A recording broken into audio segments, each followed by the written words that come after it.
The deeper they ventured, the more uneasy they became. Unsettling whispers seemed to echo through the hallways, though no one spoke.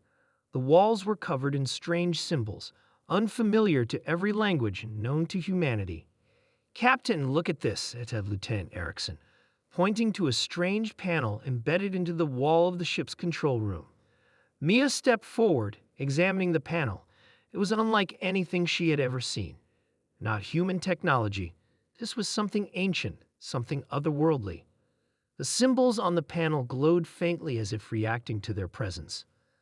Dr. Harris moved closer, her face pale. This isn't just alien tech. It's been integrated with human technology." Erickson frowned. "What do you mean?" "It's as if the crew of the Odyssey tried to communicate with something they shouldn't have," Elena said, her voice trembling. "Whatever they encountered, it infected the ship. The Odyssey wasn't lost. It was pulled into something far worse." Suddenly, the ship's lights flickered on. The control room came to life, and a low hum echoed throughout the vessel. The crew's heartbeats quickened. The air around them seemed to change, thick with a sense of dread. They weren't alone anymore. A message appeared on the control panel. "Humanity has been found." Before anyone could react, a figure stepped from the shadows at the far end of the room. It was tall, humanoid in shape, but there was nothing human about its appearance. Its body seemed to ripple with energy, its face a smooth surface with no eyes or mouth, just a glistening, featureless mask. "Who are you?" Maya asked, trying to steady her breathing. "We are the Collective. We are beyond your understanding." The figure's voice vibrated in the air, sending chills down their spines. "We found your kind, and we saw potential. You were never meant to find this place. But now that you have," the figure's voice shifted, growing darker, "we will test you." Mia felt a wave of nausea hit her. This was no accident.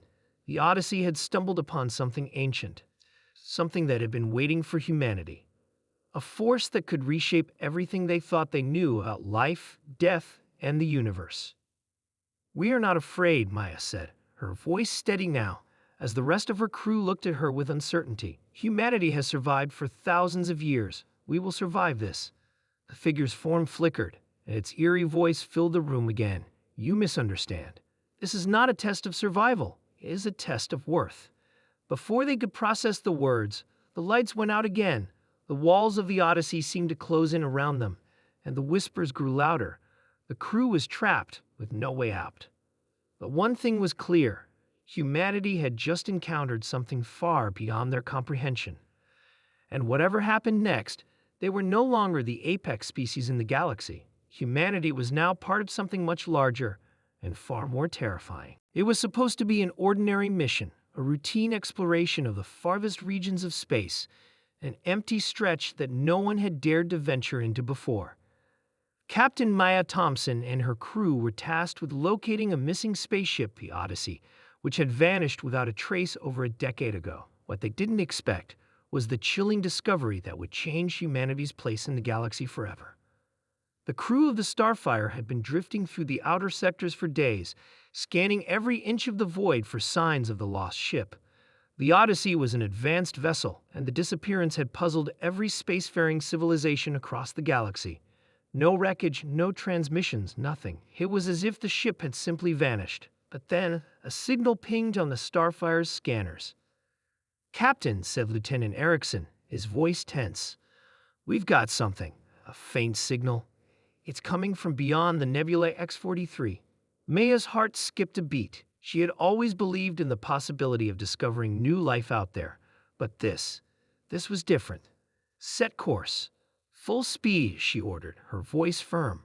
She glanced at the crew's faces, each one filled with anticipation and fear. The Starfire sped toward the signal, and the closer they got, the more unsettling the readings became. The signal grew stronger, but at the same time, the ship's systems began to malfunction. Lights flickered, and alarms went off intermittently, warning them about possible radiation storms ahead. "Captain, there's something wrong," said Erickson, his voice full of unease.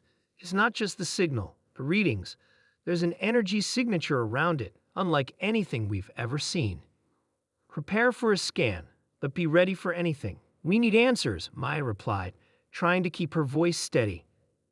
As they neared the source of the signal, an eerie feeling settled over the crew. The Odyssey was drifting in the cold expanse of space, its hull scorched and battered, but it was intact. Not a single sign of the crew had been left behind. No escape pods launched, no distress signals sent. The ship was simply abandoned. "Get me a visual," Maya demanded, standing in front of the main viewport. The view screen flickered to life, showing the battered ship floating silently in space. There was something about it, something unnatural, that made Maya's stomach churn. It was as though the ship was watching them, waiting for something. Her instincts screamed that they shouldn't go closer. "Commander, I'm reading faint life signs on board," said Dr. Alea Harris, the ship's medical officer. "But it's irregular." "Life signs?" Maya repeated, narrowing her eyes. "How is that possible?" Elena hesitated, clearly uncomfortable with the readings. "I don't know, Captain. It's almost as if there's something alive, but not quite human." The decision was made. They would board the Odyssey. As Mia and her crew entered the derelict ship, the silence was overwhelming. Every corridor, every room was dark and empty. There was no sign of struggle, no signs of the crew members' disappearance. But the air was thick, and the walls felt wrong, as though the ship itself was infected with something.